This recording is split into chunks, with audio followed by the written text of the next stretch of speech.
Okay, everyone, let's talk about Trisha Paytas. We have not talked about Trisha in a little bit.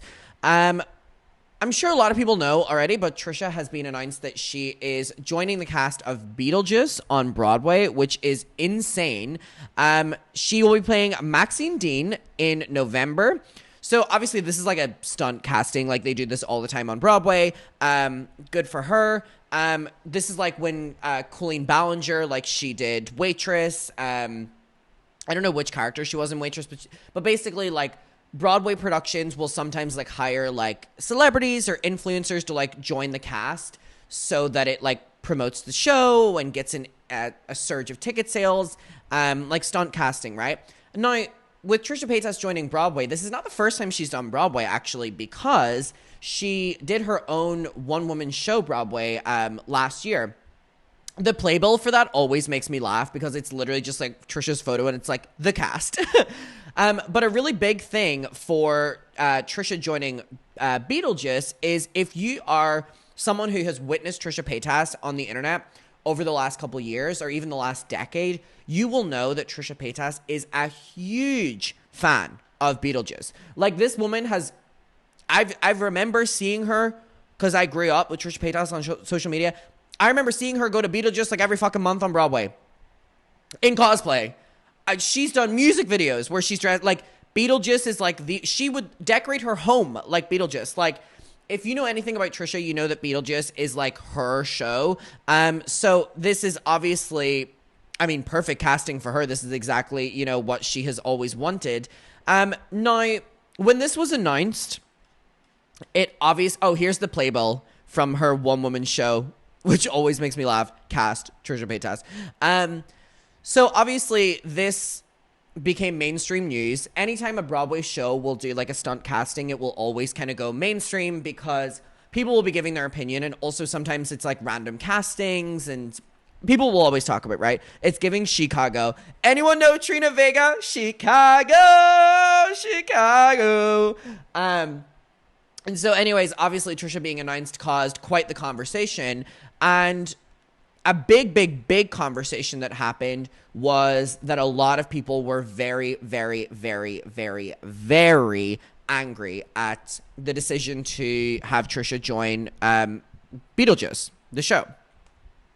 I cannot even count how many like viral tweets I saw about this where people were basically saying like, I can't believe we're forgiving this woman. Like, this woman is horrible. I was seeing a lot of tweets that were referencing Trisha talking about Israel in the past. I saw a lot of people bringing up Trisha Paytas, her old videos she did, like the coming out ones. And I was seeing people reference old videos, old tweets. And these were all, like, blowing up on social media. And I remember calling one of my friends and being like, I wonder if, like, Broadway or whoever, Mr. Broadway, is going to address it, or I wonder if Trisha's going to address it, because it became really, really, really big of people basically being like, why would Broadway allow Trisha Paytas on? Like this kind of thing of people, you know, boxing her into her past and basically saying that like she shouldn't be allowed to do this. Now, Trisha has responded to it and I want to read what she said.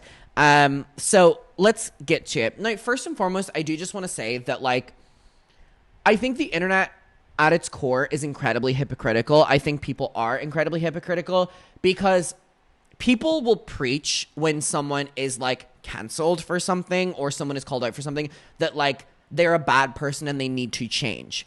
And then if someone like changes their lifestyle or their public facing persona, at least, to not do those things anymore, people will be like, well, you did that in the past. So then I wonder like, what is it people exactly want? Because when someone does something bad or gets called out for something bad, people like desperately say that they need to change. But then when someone like actively does change, people say that like it's performative or it's not enough. So then you have to like wonder like, oh, so is it just like a personal thing where you just don't want that person to like have any more opportunities, or you don't want that person to like have a platform anymore? And that's fine. Like if you don't think that Trisha Paytas should have a platform, or you don't think that Shane Dawson or Ellen or, you know, any of these people should have a platform, that's one thing. And I can respect that. I can respect if people genuinely feel that way. But I don't like when people are hypocrites. I don't like when people move the goalpost. And I see people move the goalpost all the time. Specifically with Trisha Paytas, and I see people like Ethan constantly like fuel the flames. And I'm seeing it, blow up, obviously now because the Broadway audience are getting involved in this as well. I specifically see like Trisha Paytas like talking about like IDF soldiers, cosplaying as one, throwing Israeli like Independence Day like parties and stuff like this. Like people will bring this up in like 2025 and they'll be like, Trisha Paytas is a horrible Zionist. But then Trisha Paytas in 2025 will be like actively like donating to like Palestine funds and not repeating the same rhetoric that she was when she was posting Zionist things. And then it's still not enough for people. And I'm like, my full thing is like, I'm incredibly, incredibly pro-Palestine, as you know, and we'll not get into that right now. But anyways, I'm incredibly, incredibly pro-Palestine. And I almost see people like weaponize. I see people like weaponize like Israel and Palestine when it comes to Trisha Paytas. And I'm like, oh my God, like Ethan does this where he's like, people are calling my wife an IDF soldier and they're calling me a Zionist. But Trisha Paytas threw an Israeli party 5 years ago. Because in my mind, I'm like, okay, so you're exactly what we think of you. Like you'll never change your way. Like you're actively basically saying that like someone can never change their morals or their beliefs.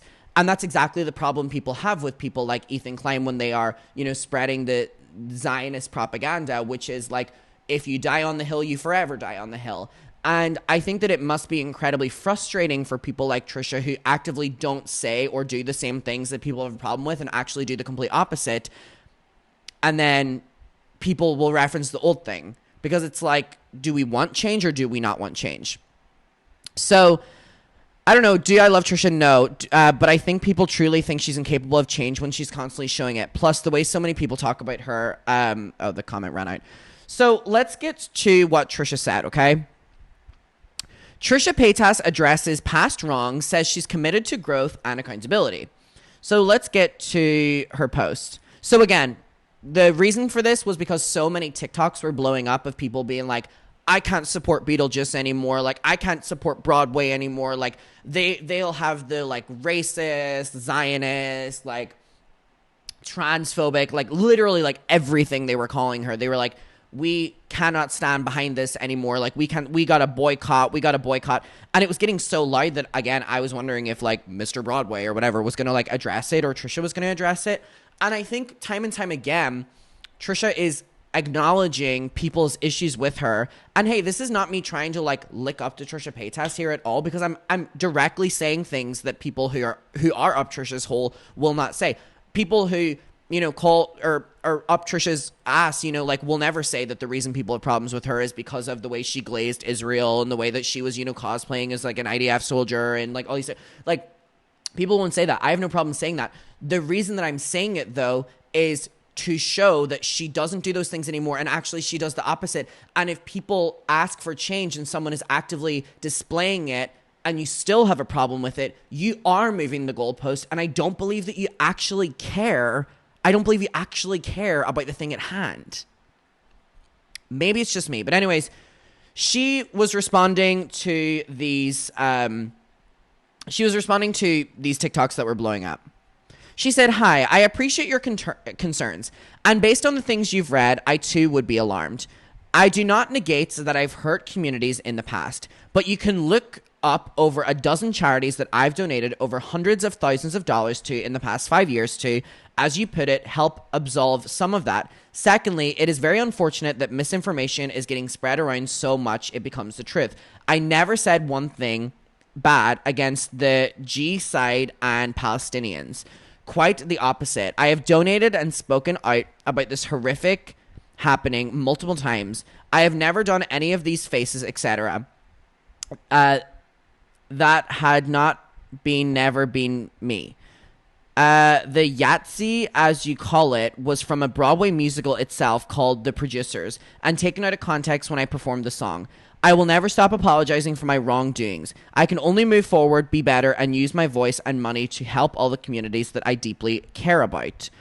And then, How I wish I could erase those years of drug abuse and neglecting my mental illness.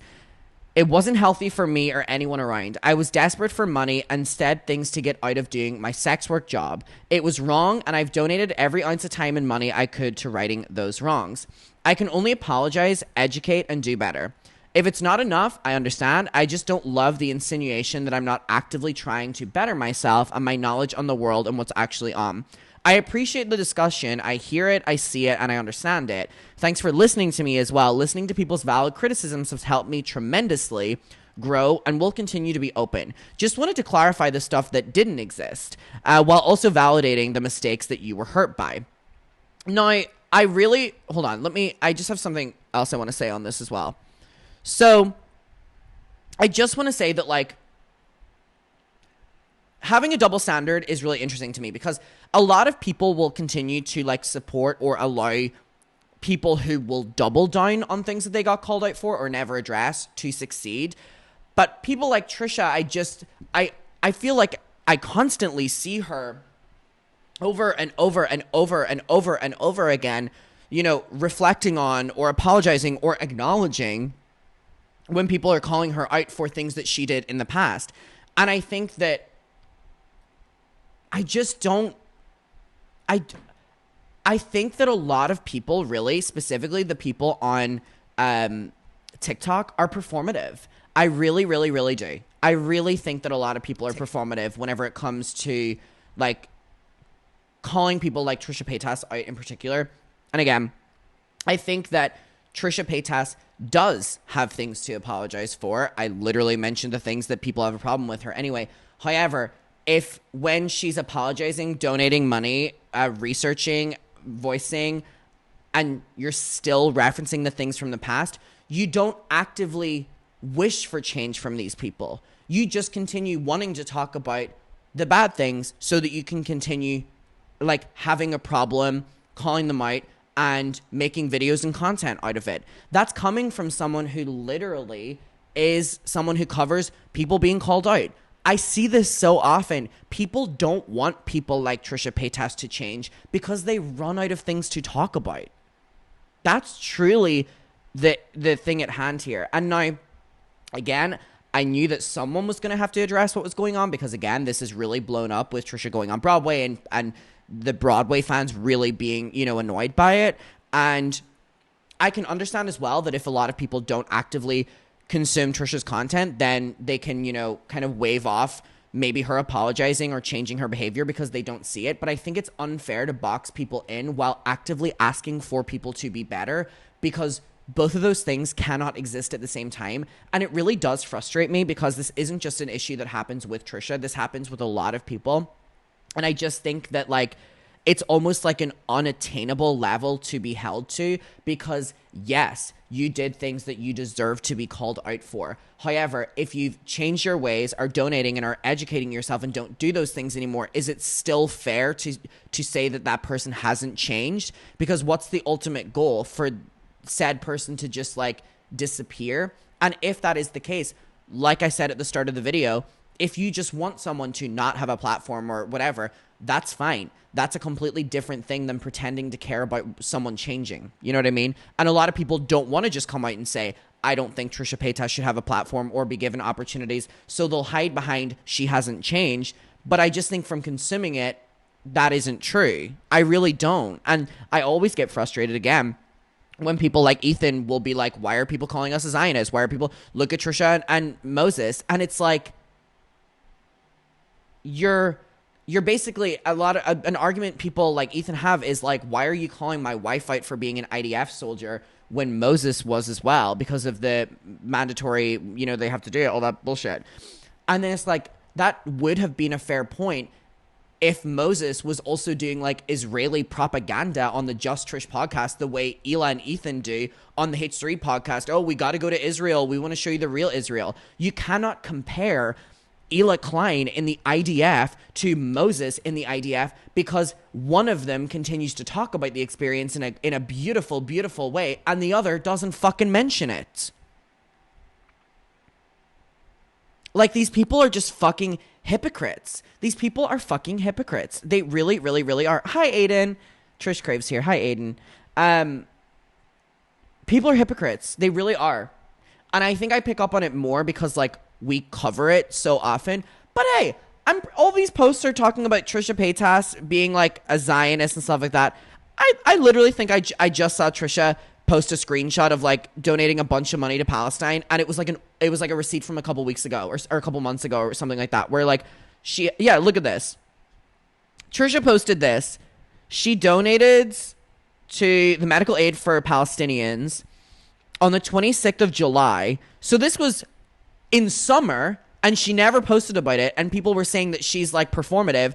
So then she posted a screenshot of, hey guys, I actually donated $5,000 to medical aid for Palestinians that I didn't post about because I don't feel the need to constantly post when I do something that you would deem to be good. And then I'm like, and then people are like, oh, maybe she isn't so bad. And I'm like, you're performative. You're only believing people are changing if they're like if they're showing you like their step-by-step thing. Like, oh my God.